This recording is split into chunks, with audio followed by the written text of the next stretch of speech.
My beloved child, you are still holding the page, the light is still moving across it, and now you understand why you were told not to look backward.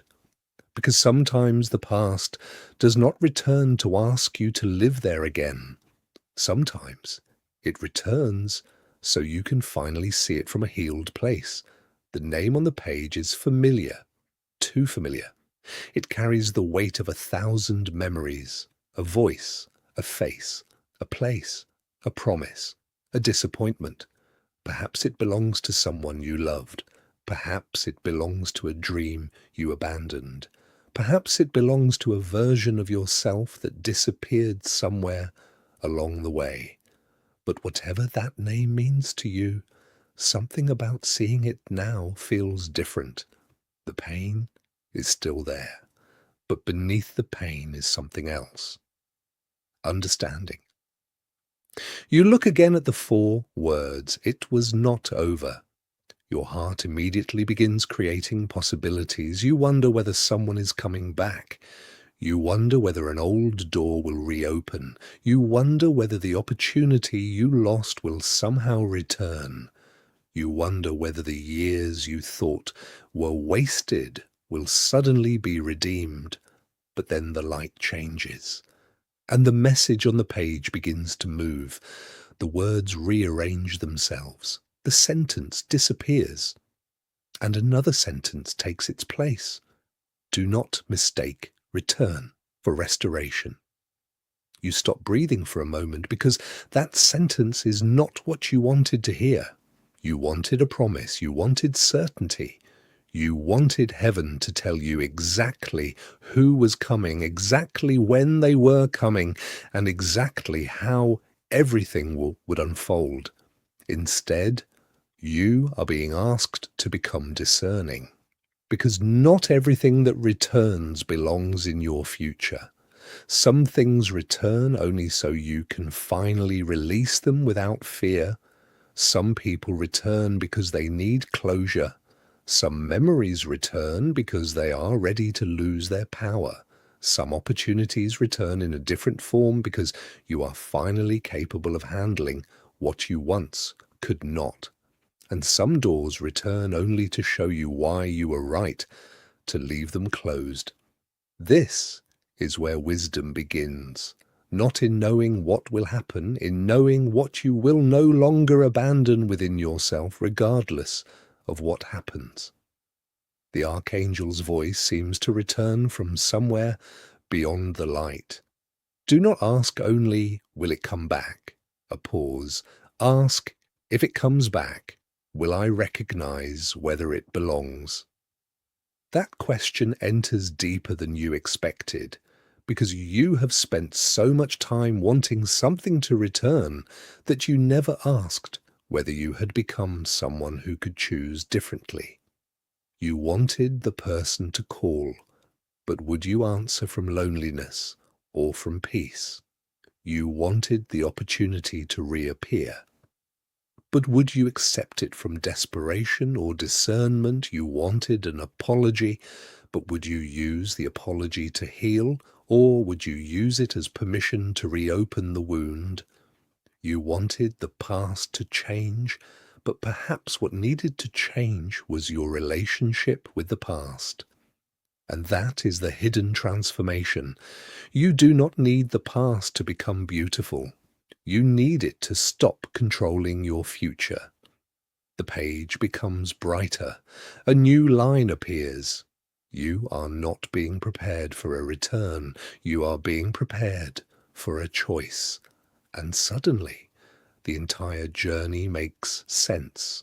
The closed doors, the waiting, the strange silence, the people who drifted away, the opportunities that disappeared, the nights when you questioned everything. They were not necessarily signs that your life was being taken away.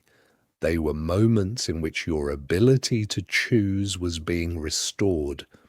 You had been choosing from fear, choosing what was familiar, choosing what kept someone else happy, choosing what prevented conflict, choosing what made you feel temporarily safe, choosing what allowed you to avoid disappointment. But there is a different kind of choice, the kind made by someone who has finally discovered their worth, the kind that says, I would rather lose what is wrong for me than lose myself trying to keep it. The kind that says, I can love you without following you into my destruction. The kind that says, I can forgive you without giving you the same access. The kind that says, I can miss what happened without needing it to happen again. That is strength, not hardness, not revenge, not indifference, strength. And perhaps you have been confusing strength with the ability to endure anything. But beloved child, strength is not enduring everything. Sometimes strength is knowing when endurance has become self-abandonment. Sometimes strength is walking away while your heart still loves. Sometimes strength is saying no while your entire body wants to say yes.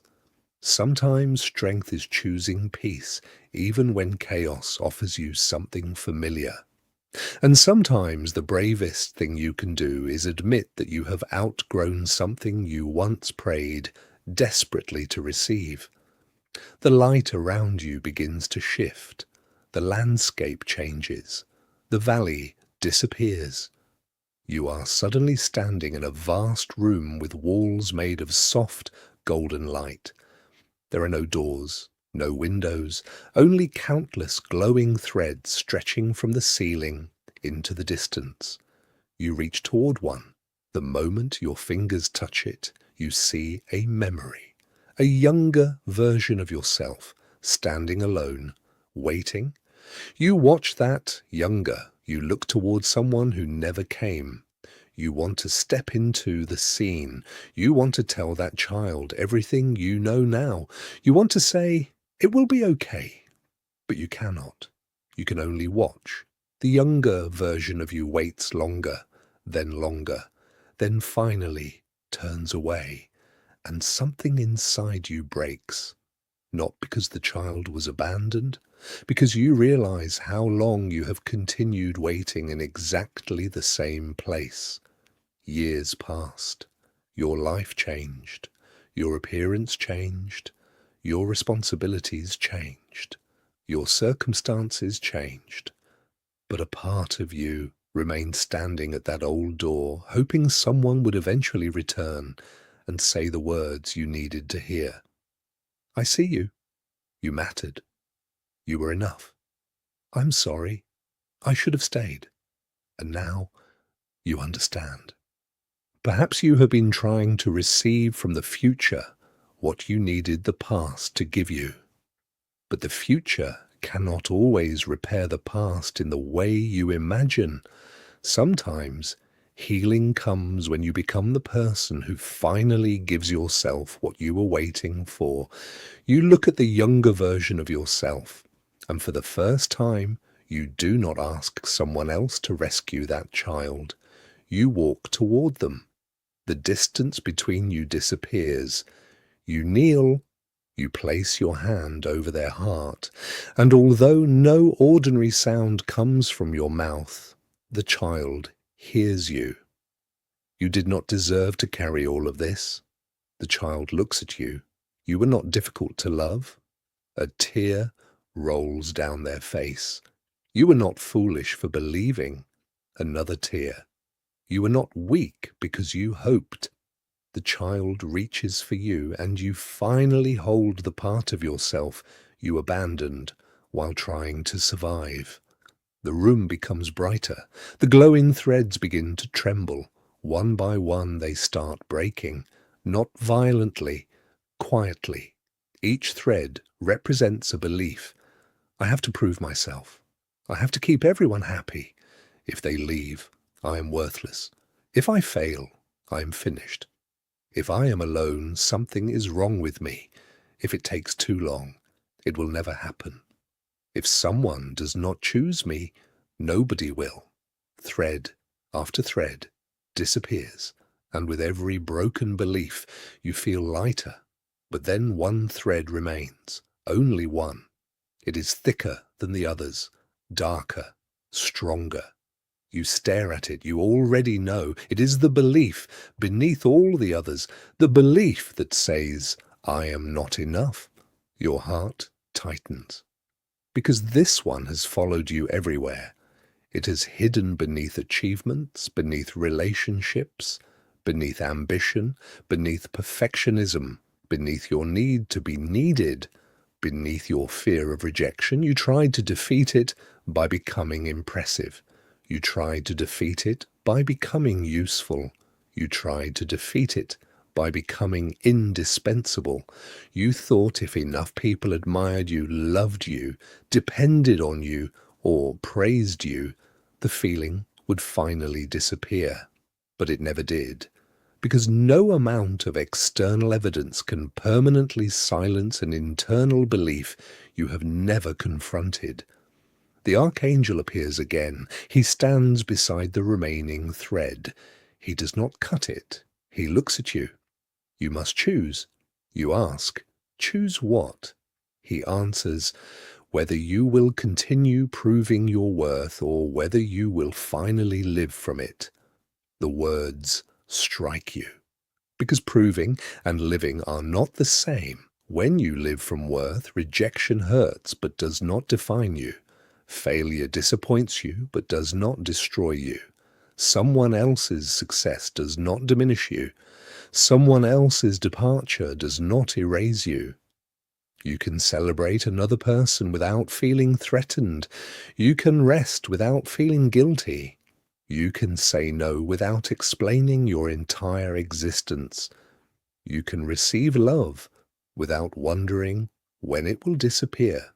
You can be alone without deciding that you are unwanted, and suddenly you see what the hidden preparation has been about. You were not merely being prepared for a better circumstance. You were being prepared to stop needing circumstances to tell you who you are. The thread begins to glow. You reach toward it, but before you touch it, a voice echoes through the room. Wait! You freeze. The archangel looks toward the far end of the chamber. A new presence has arrived. You cannot see it clearly, only a silhouette surrounded by white gold light. The atmosphere changes. This is not the same presence as before. The archangel bows his head, and you realize something extraordinary. There are things in heaven's story that cannot be rushed. There are moments when one messenger prepares the way for another. One reveals the wound, another reveals the purpose. One helps you release the past, another helps you recognize the future.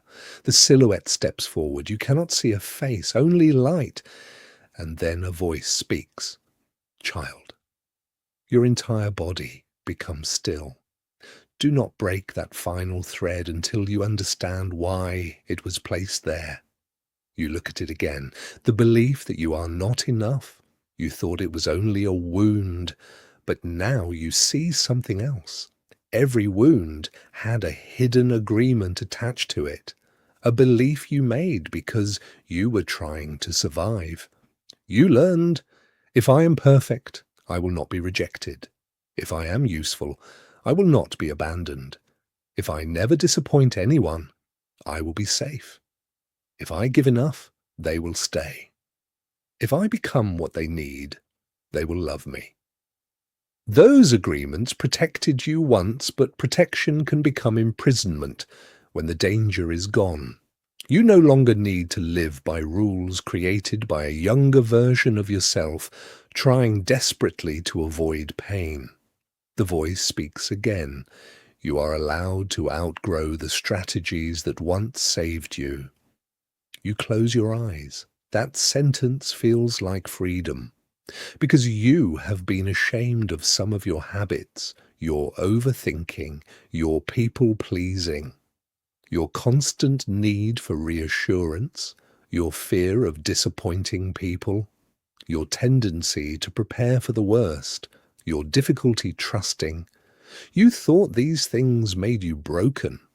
But perhaps they were once attempts to protect a heart that did not know another way. You do not need to hate yourself into healing. You need to understand yourself into freedom. The final thread begins to loosen. You pull gently. It breaks, and the room fills with light. For several seconds you cannot see. Then everything becomes quiet. When your vision returns, the room is gone. You are standing beneath a night sky. Stars cover everything, and in front of you is a path. It stretches farther than you can see. But unlike the previous road, this one is not empty. There are lights along it, one light for every step. Not the entire journey, just the next step. The voice says, you asked for certainty. The first light turns on. I give you courage. The second light turns on. You asked for a map. The third light turns on. I give you direction. The fourth, you asked to know the ending. The fifth, I give you this moment. The sixth, you asked for guarantees. The seventh, I give you trust. And then the eighth light turns on. You asked why? A long silence. I give you purpose. You look down the path.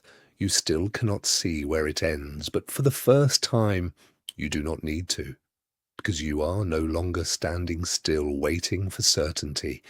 You are willing to walk, and that is when something strange happens. The name from the sealed letter appears again in the sky. You stare at it. The name begins to dissolve, not disappear, transform. The letters become light. Then the light forms another word. Choice.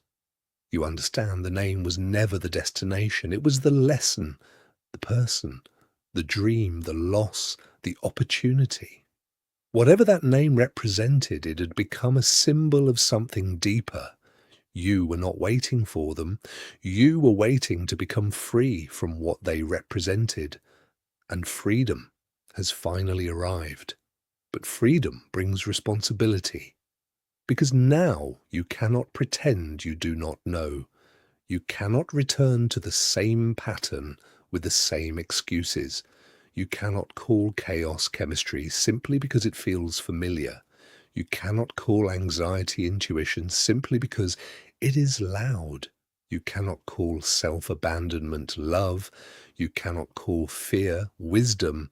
And you cannot keep asking for a new life while protecting every old habit that prevents it. The path is waiting. You take one step. Nothing dramatic happens. No thunder, no fireworks, no voice from the sky. Just one step.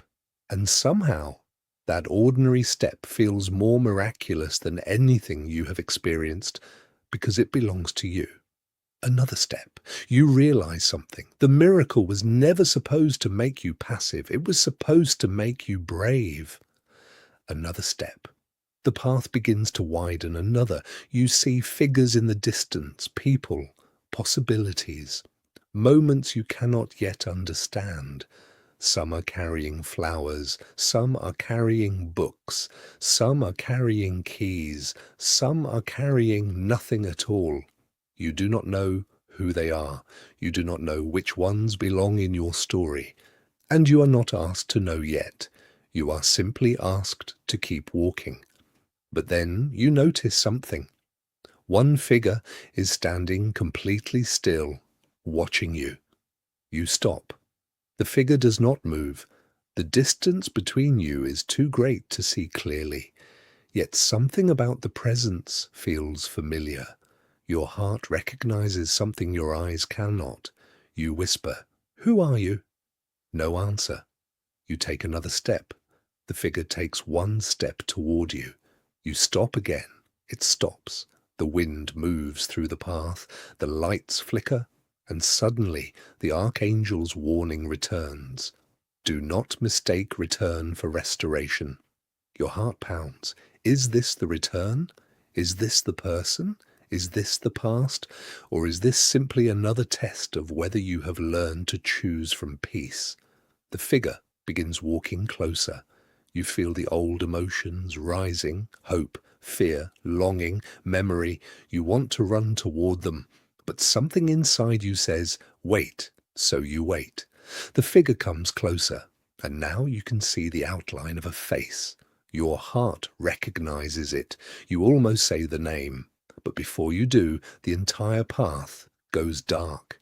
Every light disappears. The figure vanishes, and a voice speaks from somewhere behind you. You are not ready to see who it is. You turn. The archangel is standing there. You ask why. He says, because you are still asking whether they will choose you. You are silent. He continues. The question is whether you will choose yourself. The words echo. And suddenly, the figure is no longer the mystery. You are.